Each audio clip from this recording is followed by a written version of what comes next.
자, 오늘 한 친구를 위해 헌신한 내 친구, 한 친구를 위해 헌신한 내 친구라는 제목으로 하나님 말씀을 증거하겠습니다. 2005년 5월에 중국 고비 사막이라는 곳에서 아시아 최초의 사막 마라톤 대회가 있었습니다. 약 253km 되는 사막을 6박 7일 동안 달려야 하는데 22개국, 22개국에서 온 90여 명의 선수가 참여하였습니다. 그 선수들이 사막의 폭풍과 열사의 태양을 견디면서 목숨을 걸고 인간의 한계에 도전하는 것입니다. 그런데 이 경기를 취재하던 기자들의 눈시울을 뜨겁게 만드는 두 명의 한국 선수가 있었습니다. 시각 장애인이었던 이용술 씨와 서울 강북구청 직원이었던 김경수 씨의 이야기였습니다. 이 두 사람은 6박 7일 동안 253km 달리는데 대부분을 함께 허리에 같이 끈을 묶고 달렸다고 합니다. 이 경기를 취재했던 조선일보의 이서구 기자는 우정은 자연 속에서 이렇게 위대해질 수 있는가라는 기사를 썼습니다. 여러분, 우정에 관한 가장 아름다운 글을 남긴 사람은 고 함석헌 선생이라고 할 수 있습니다. 그분이 남긴 유명한 시 가운데 이런 시가 있습니다. 그 사람을 가졌는가? 한번 들어보십시오. 말리길 나서는 길, 처자를 내맡기며 맘 놓고 갈 만한 사람, 그 사람을 가졌는가? 온 세상 다 나를 버려 마음이 외로울 때에도 저 마음이야 하고 믿어지는 그 사람을 가졌는가?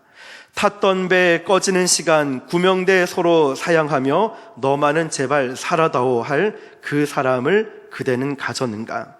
불의의 사형장에서 다 죽여도 너희 세상 빛을 위해 저만을 살려두거라 일러줄 그 사람을 가졌는가? 잊지 못할 이 세상을 놓고 떠나려 할 때 저 하나 있으니 하며 빙긋 웃고 눈을 감을 그 사람을 가졌는가? 온 세상의 찬성보다도 아니 하며 가만히 머리 흔들 그 한 얼굴 생각에 알뜰한 유혹을 물리치게 되는 그 사람을 가졌는가? 여러분, 성경에도 보면은 한 중풍병자를 위하여서 여러 사람과 내 친구가 감행한 아름다운 우정 이야기가 기록되어 있습니다. 이 중풍병은 이 당시만 해도 거의 불치병이었고 이 병에 걸리기만 하면은 미래를 포기할 수밖에 없었습니다. 아마도 그 자신뿐만 아니라 그 가족도 이미 고쳐질 것을 포기했을 것입니다. 그런데 여러분, 그를 포기할 수 없었던 친구들이 있었습니다. 그를 포기해버리기에는 너무나 소중한 친구였기 때문입니다. 이런 친구들의 우정으로 이 중풍병 걸린 자는 어느 날 뜻밖의 미래를 선물로 받습니다. 이런 선물을 안겨준 내 친구의 결단, 그리고 그가 받은 선물을 생각해 보면서 오늘 위에 나와 있듯이 1:1 집중 등록 기간에 우리가 과연 정말 소중한 사람들을 어떻게 다가서고 왜 다가서야 하는지를 다시 한 번 더 깨닫는 귀한 시간 될 수 있기를 주님의 이름으로 축복합니다. 저는 오늘 두 가지만 나누고자 합니다. 첫 번째는 믿음에서 시작된 내 친구의 결단입니다. 무엇보다 여러분, 이 사건은 바로 내 친구의 결단, 바로 믿음에서 시작되었다라는 것입니다. 중풍병에 걸린 친구가 예수님을 만나기만 하면은 예수님께서 반드시 고쳐주실 것이다 라는 이 믿음을 이 친구들이 믿고 가졌다는 것입니다. 그래서 그들은 할 수 있는 수단과 방법을 다 동원해서 이 중풍병 걸린 친구를 들것에 실어 데려왔고 결과적으로 보면은 예수님은 그를 고쳐주셨습니다. 여러분, 예수님이 그 중풍병자를 고치신 결정적인 이유를 성경에서는 어떻게 증거하고 있습니까? 5절 말씀을 보십시오. 예수께서 그들의 믿음을 보시고 중풍병자에게 이르시되 내 죄 사함을 받았느니라 하시니. 여러분, 예수님께서 먼저 이 중풍병자가 있지만 가장 먼저 예수님이 무엇을 보셨다고 하셨습니까? 바로 그 친구들의 믿음을 보셨다는 거예요. 할렐루야. 우리 주변에도 예수님을 알지 못하는 사람들에게 복음을 전할 때 가장 먼저 기억해야 될 것이 뭐냐면 내가 바로 이 믿음을 갖고 있어야 돼요. 이들이 예수님을 믿기만 하면은 정말 놀라운 역사가 일어날 것이고, 우리 가족이, 또 우리 자녀들이, 우리 부모님이 예수님을 믿게 될 것이다. 이 믿음의 선포, 이 결단이 내 마음속에 먼저 있어야 된다는 것입니다. 이처럼 그 사람이 믿음이 가질 것을 기대하기 전에 먼저 내가 믿음의 사람이 되어야 함을 여러분 기억하시길 바랍니다. 지금은 내 가족, 정말 사랑하는 친구들, 정말 소중한 사람이 있는데 아직 예수님을 모르고 있지만, 그리고 예수님을 믿지 못하고 있지만 그들도 복음을 들으면 믿음의 사람이 될 것이다. 바로 이 사실, 내가 가장 먼저 믿어야 한다는 것을 여러분 기억하시길 바랍니다. 주님은 우리를 이 믿음의 통로로 쓰셔서 우리의 소중한 사람들을 구원하실 것입니다. 대부분 한 영혼이 구원받는 배후에는 그 구원을 믿고 기도한 누군가의 믿음이 있다는 것입니다. 내가 그냥 나온 것이 아니라 누군가 널 위해, 누군가 이웃들과, 누군가 성도들, 누군가 주변을 위해서 기도하고 있는 사람들이 있었다는 것입니다. 저는 이런 얘기를 들었습니다. 잘 아시는 내용이겠지만 어느 여자 집사님이 남편의 구원을 위해서 1년 동안 작정하고 새벽마다 기도를 했다고 합니다. 그런데 1년이 지나도 남편이 좀처럼 변화가 되지 않는다는 것입니다.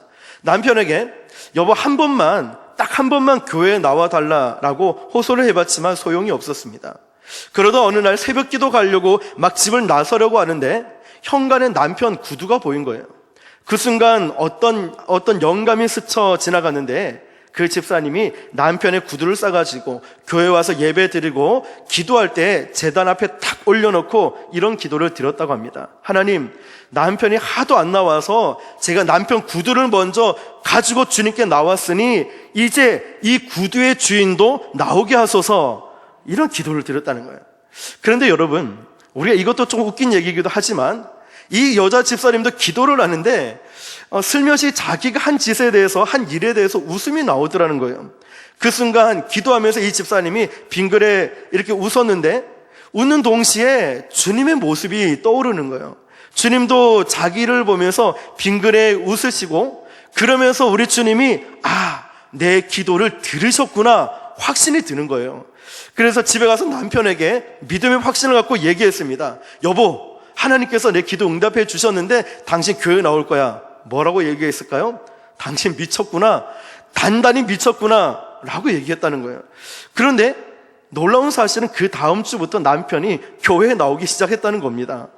나중에 남편에게 물어봤어요. 여보, 그때 어떻게 나를 따라서 교회 나올 생각을 다 했어요? 물어봤더니 아이고, 당신은 그렇게까지 하는데 아내의 바람이라면 이 외면하는 것은 도리가 아닐 것 같아서 내가 나갔지 라고 얘기했다는 거예요. 무슨 말일까요?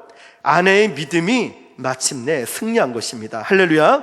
바로 우리 주님께서는 그 집사님의 믿음을 먼저 보셨다는 것입니다. 사랑하는 성도 여러분, 오늘 지금의 나의 믿음은 어떻습니까? 아직 사랑하는 정말 소중한 사람들이 예수님을 믿지 않고 남편, 아내, 자녀들, 부모님, 친구, 동료, 정말 소중한 사람이 있는데 아직 예수님을 믿지 않는 그런 상황, 말도 못 꺼내게 만드는 그런 상황이라 할지라도 절대로 믿음을 포기하지 마시길 바랍니다. 내가 먼저 믿으며 나중에는 구원받게 될 것이다. 당신도 예수님 믿게 될 것이다. 믿음을 선포하고 기도하고 나갈 때 말로 선포한 대로 이루어질 줄 믿으시길 바랍니다. 우리는 내 친구가 내린 이 결단의 창조성 혹은 모험성에 주목해 볼 필요가 있습니다. 그들은 예수님이 오셨다는 소식을 듣고 지금 예수님 주변에 많은 사람들이 모여 있었습니다.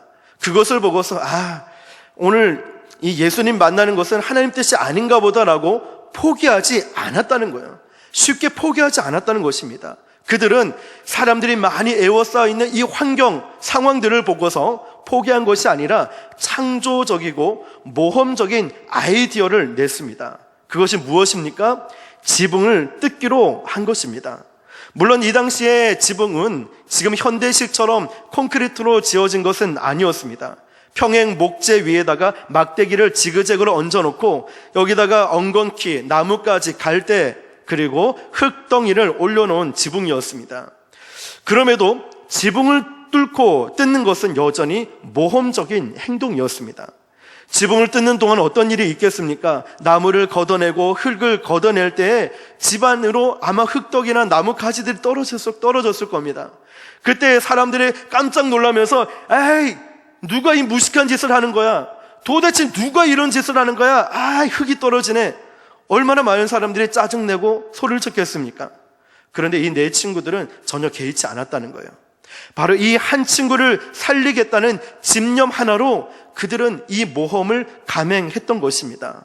사랑하는 성도 여러분, 우리는 이 말씀을 기억해 보시면서 내가 정말 소중하고 사랑하는 사람을 교회로 데려오고 전도하기 위해서 그냥 늘 하듯이 이런 모습이 아니라 하나님께 기도하면서 지혜와 아이디어를 구하면서 하나님 어떻게 전도할까요? 어떻게 그들을 데려오게 만들까요? 지혜를 구해보십시오. 아마 이 네 친구들이 지붕을 뜯었던 이런 창조적이고 모험적인 행동을 통하여 하나님께서는 또 우리를 통하여서 그렇게 역사하게 됨을 믿으시길 바랍니다. 여기서 그대로 지나칠 수 없는 네 친구의 결단이 보여주는 또 하나의 특성은 바로 희생적이었다는 것입니다. 희생. 그들은 이 일을 위해서 일부러 시간을 냈습니다. 이 한 친구의 고침받기 위해서 일부러 시간을 냈어요. 그리고 지붕을 뜯는 과정에서 남들의 비난과 항의를 감수해야만 했습니다. 뿐만 아니라 이 중풍병자가 고침받은 이후에는 지붕을 뜯었기 때문에 아마 보상 차원에서 어느 정도의 값을 지불해야만 했을 것입니다. 사랑하는 성도 여러분, 대가를 지불하지 않고는 위대한 일은 이루어지지 않습니다. 여러분, 우리가 사랑하는 사람이 정말 구원받고 정말 예수님 믿기를 간절히 소망하고 계십니까? 나의 남편, 아내, 자녀들, 부모님, 주변에 정말 소중한 사람들이 구원받기를 간절하게 소원하고 계십니까? 그렇다면 희생의 값을 지불해야 할 각오를 하시길 바랍니다.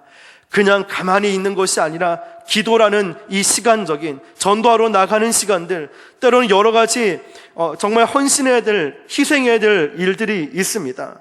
전도하고자 하는 사람들 위해서 시간도 내야 되죠. 함께 식사도 해야 되겠죠. 약간의 물질도 써야 되고, 또 어떤 사람에 따라서 조롱의 말이나 아니면 비난의 말도 감수해야 할 것입니다.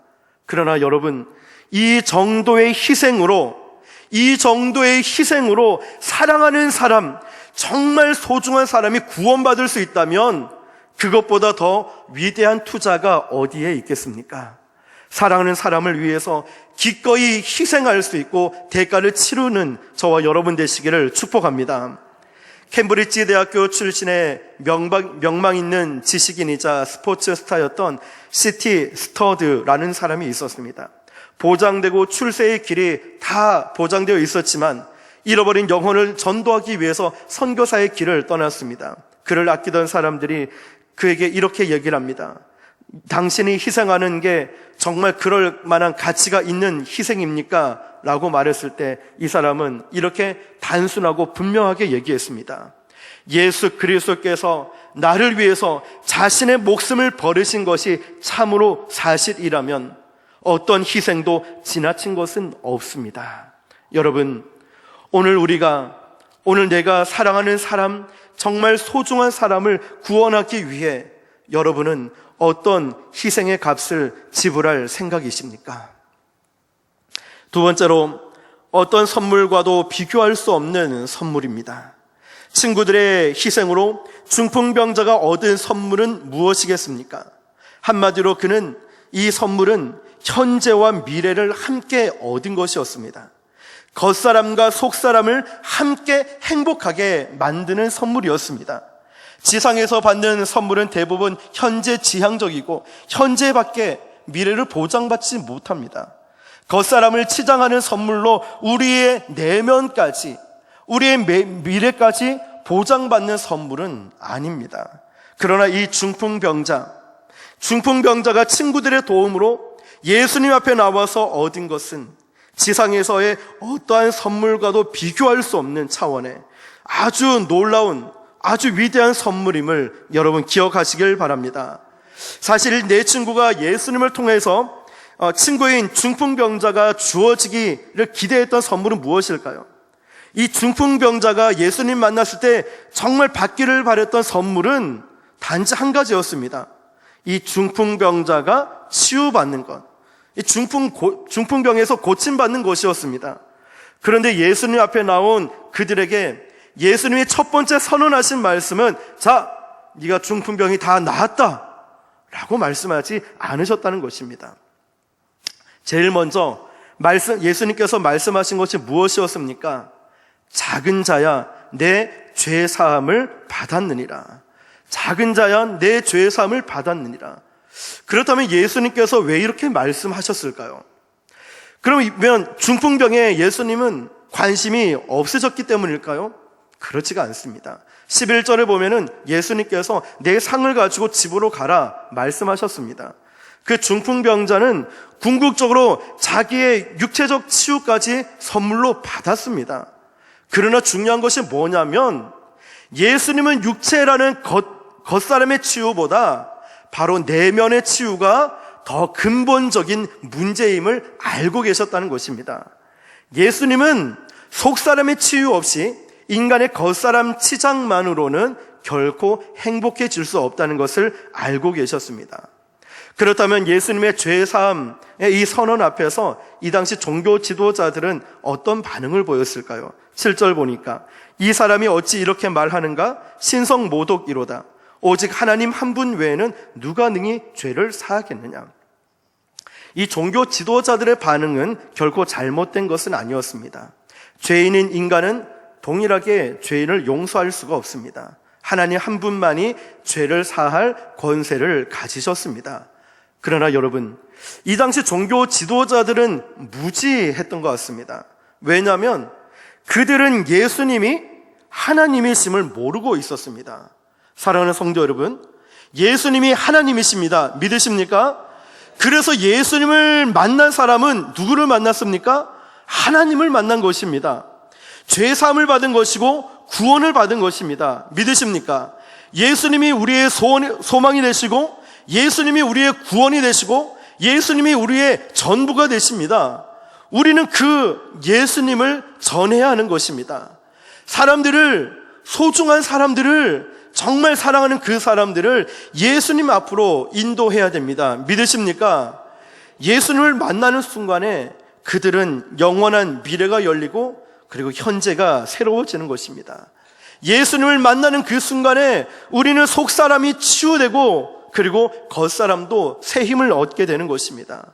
예수님을 만나는 것, 나의 어떤 물질에 집중할 것도 아니고요, 나의 모든 상황에 집중하고 예수님 믿어서 복 받는다, 복이 우선이 아닙니다. 예수님 만나면 나머지는 다 해결됨을 믿으시길 바랍니다. 물질에, 건강에 너무 외적인 것에 치중하다가 예수님 놓치면 어떡합니까? 가장 소중한 예수님. 그래서 예수님은 완벽한 선물입니다. 할렐루야. 예수님은 최고의 선물입니다. 예수님은 유일한 선물입니다. 할렐루야. 그 예수님을 내가 먼저 뜨겁게 체험해야 되고 그 예수님을 내가 담대하게 자랑하고 증거해야 됩니다. 제가 CCC에 있을 때 전국 수련회를 가면은 그 당시 CCC 총재였던 고 김준곤 목사님이 먼저 나오셔서 늘 이렇게 질문을 하십니다. 어떤 것을 여기에 왜 오셨습니까? 하면 예수 그리스도. 여러분 지금 누구를 예배합니까? 예수 그리스도. 여러분 밥은 왜 먹습니까? 예수 그리스도.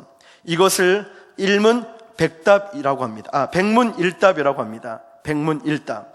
여러분 제가 한번 질문을 이렇게 해보겠습니다. 여러분이 한번 대답해 보십시오. 우리가 알아야 할 가장 중요한 진리는 무엇입니까? 좀 더 크게 합시다. 좋은 사람을 깨게. 인생은 어떻게 살아야 행복할 수 있습니까?